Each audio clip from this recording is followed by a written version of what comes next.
Everyone, how are you guys? Welcome back to the video. Today's video is actually going to be a budget with me video. I've never done a video like this before on my channel, but it was requested by quite a few people, and I think this could be really helpful for those people who are not really good at managing their own money, because I'm gonna be totally honest, I was not good at the whole budgeting thing for a long time. But once I moved into this apartment, I really needed to get my finances together.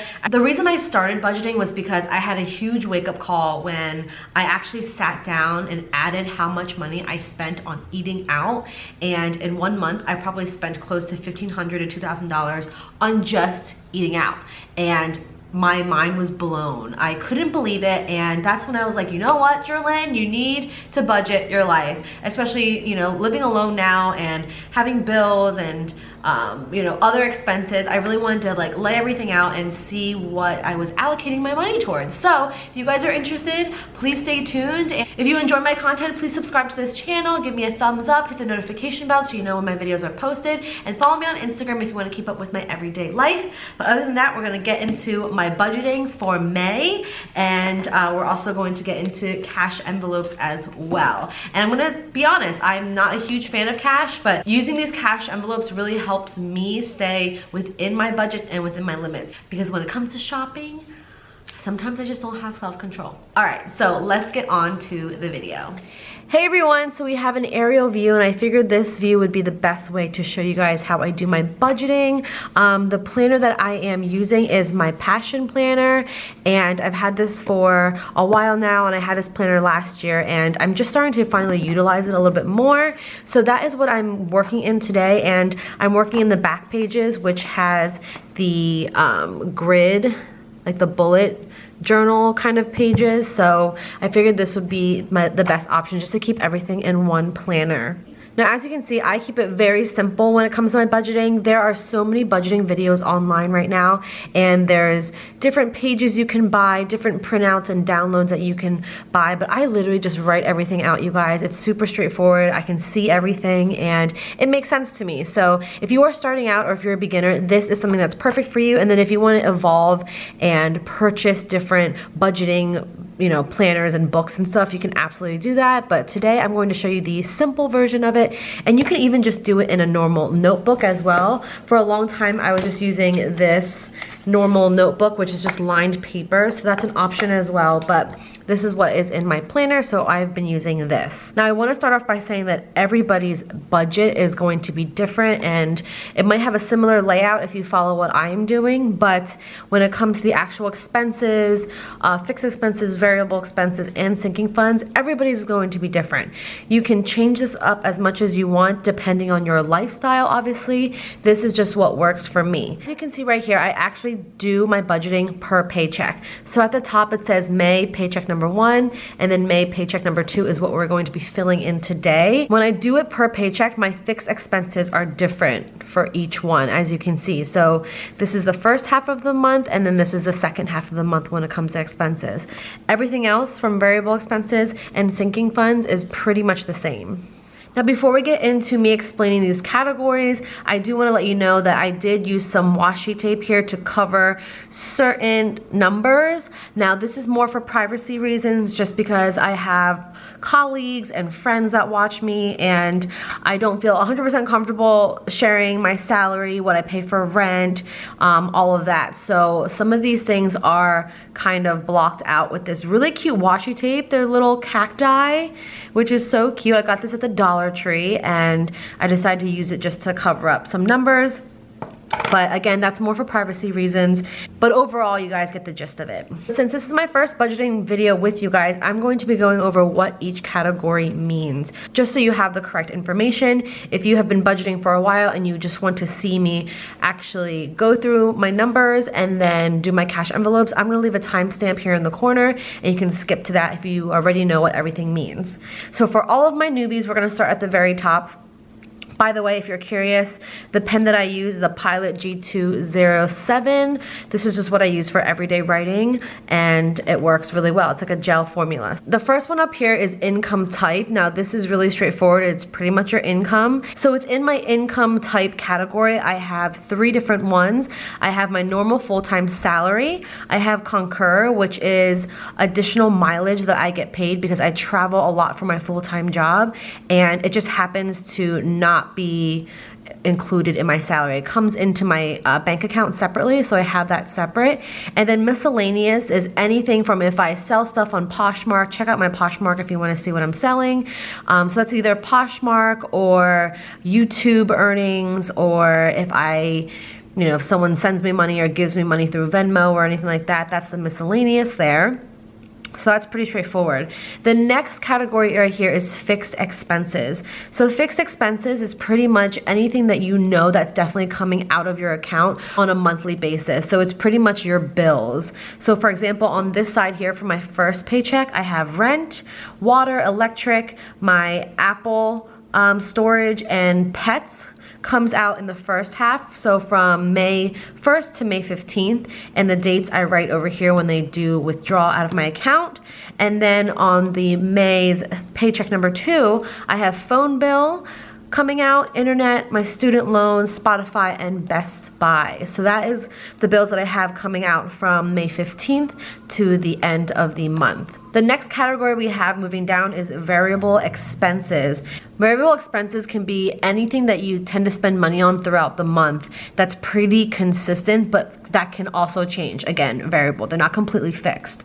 And the numbers can go up, go down, anything like that. So for me, I have a very short variable expenses list. Again, you can have different categories, like if you have children and you need to put some different expenses in there for the baby or your kids. I'm a single girl, I'm 28 and I'm single, so my variable expenses are pretty much very slim. So the first one I have is groceries, then I have gas, I have eating out, entertainment / fun, personal, and then Uber, Lyft, and parking. The next category that we have is sinking funds. Now this is pretty much saving money for the future. Whether you know you have something coming up or you're just putting money aside just in case, this stuff doesn't get touched on a daily or weekly or even sometimes a monthly basis. You would not touch these. There's just there to really kind of accumulate some money just in case. So those are all the categories, and now I'm going to zoom in on this side for paycheck 2 because we're gonna actually fill in the numbers like we did over here. So for paycheck number 1, a lot of these numbers are split in half for me.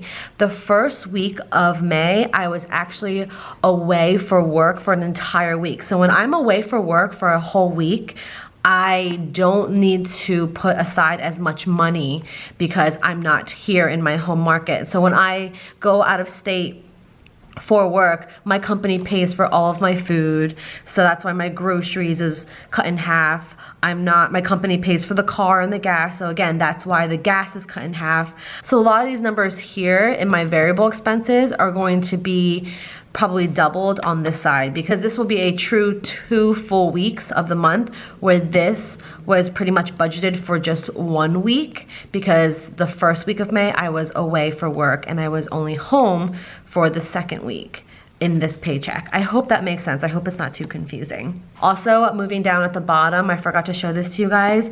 These are my tallies for when I do my cash envelopes. You guys see little C's in parentheses. Anything that has a C next to it is actually a cash envelope. So I'm not a huge fan of cash, if I'm gonna be honest, but when it comes to the sinking funds aspect, I love using the envelopes for these because I can fill my envelopes and then I put them away in the drawer and I forget about them.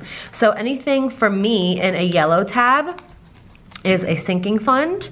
And I made these little envelopes myself, you guys. They're really easy to make if you have a laminator, or you can buy some. A lot of people sell them on Etsy because a ton of people do these budgeting videos. So if you want to purchase some, go on Etsy, check those out, but I made these myself. So anything in yellow is a sinking fund for me.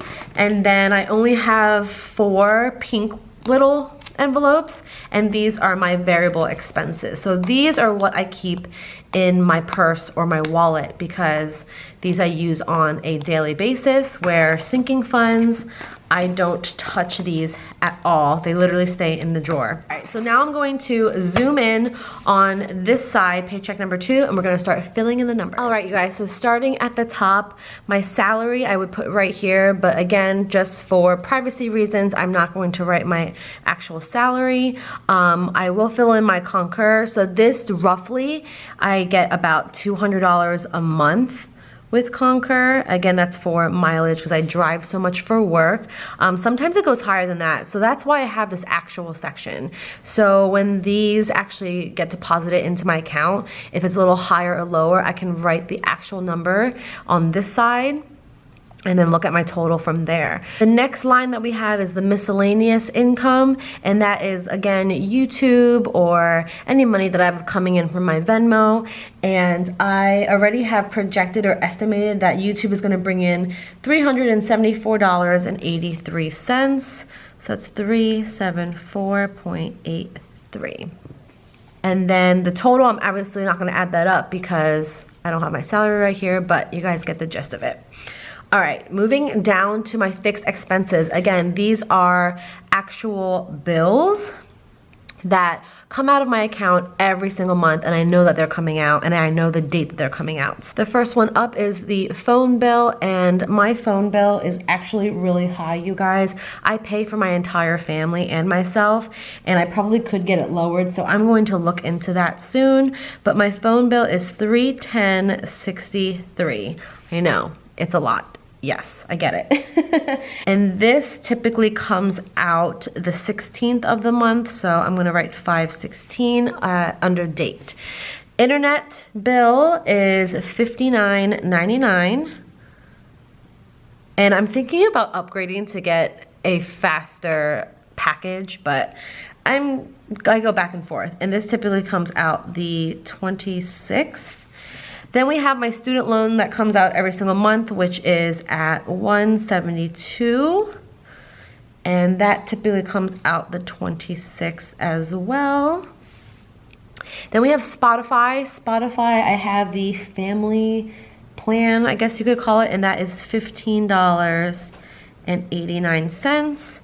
And that actually also comes out on the 26th. And then the last one that we have here is Best Buy, and this is, I believe, for like phone insurance and stuff like that. And this is $10.59 a month, and that comes out on the 26th as well, typically.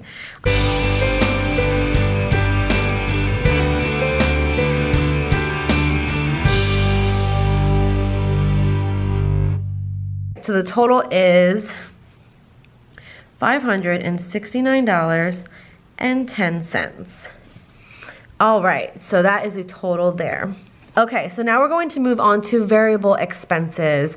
So for groceries, I typically set aside $125, and a lot of people get confused or they don't know where to start when it comes to how much you have to budget yourself. And I'm gonna be totally honest, when I first started doing this changed a lot. The amounts on my variable expenses and even my variable expenses categories changed. Variable expenses, you really have to take a look at your lifestyle and what you consistently spend money on. And whatever that is, you make a category for it. So groceries, obviously I buy groceries, and I came up with this number because one, I Googled what's the average a single person spends on groceries per month, and I pretty much cut that in half. So $250 is the average for a single person to spend on groceries. And I have to say, I stay under this quite a lot because I have things in my pantry that I always keep on hand, and I have a lot of, things in my freezer like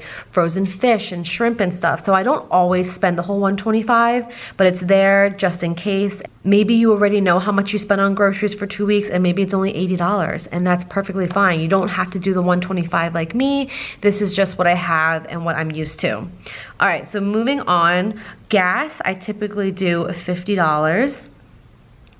Eating out, I actually put $100 for eating out. Again, I am someone that loves to go out to eat, check out new restaurants, go to happy hours, so that is a big deal for me. And I mentioned in my intro that I used to spend, I should say, a lot of money on eating out. And this is a good way to really kind of keep me in check. Eating out is something that's really important to me because living in the city, I love trying new restaurants that open. And that is something that will change depending on your lifestyle.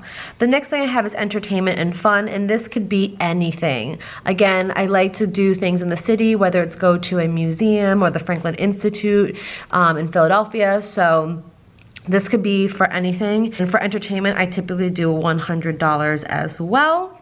Personal for me is pretty much anything that I want to spend on myself, obviously, whether it's personal care, whether it's like lotion, body wash, nail polish, getting my nails done sometimes. So that's what personal is. And again, this fluctuates for everyone, and this even changes for me as well. So for personal care, for this paycheck number 2, again, it's 2 weeks for each paycheck. I do $75. And then when it comes to Uber, Lyft, and parking, I try to stay within $50 for the 2 weeks for this paycheck. All right, so we're gonna now add these up to get our total variable expenses.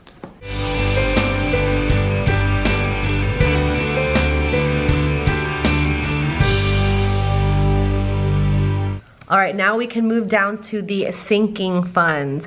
Again, these can change for every single person. It's completely different. If you have other things that you want to save up for, say you're saving up for a house or you're saving up for a new bike or anything like that, that can be here in the sinking funds. And these are just future expenses that you don't plan on even touching or using throughout the week, throughout the month, any of that. Now, when it comes to these amounts, for everyone, it's so different. I've seen people put $5 in their emergency fund or $13 in their travel fund. It just really depends on what your income is, if I'm gonna be honest, and how much you have coming in and how much you are able to set aside for these sinking funds. Some people don't even have sinking funds because they don't have extra money left over. It really just depends, again, on your lifestyle, on your situation, but it's always nice to have sinking funds so that way you have money set aside for anything that might happen. But again, don't feel any type of way if you don't have sinking funds or you are not able to have this category when you're budgeting. You will get to a certain point where you can, I promise. So let's go through what I typically put aside for these categories for myself. Travel, I typically put aside $50. Emergency, I typically do $25. Medical, again, $25. Car maintenance, $25. Birthdays, I typically do $20. New car is $50. This is actually a brand new sinking fund category for me. New car. I've had my car for so long, it's extremely old, and I just realized I should really have a sinking fund envelope for a new car. So apartment, I typically do $50 as well. And then Christmas fund, I typically just put aside $20. So let's get the calculator out and total all of this up.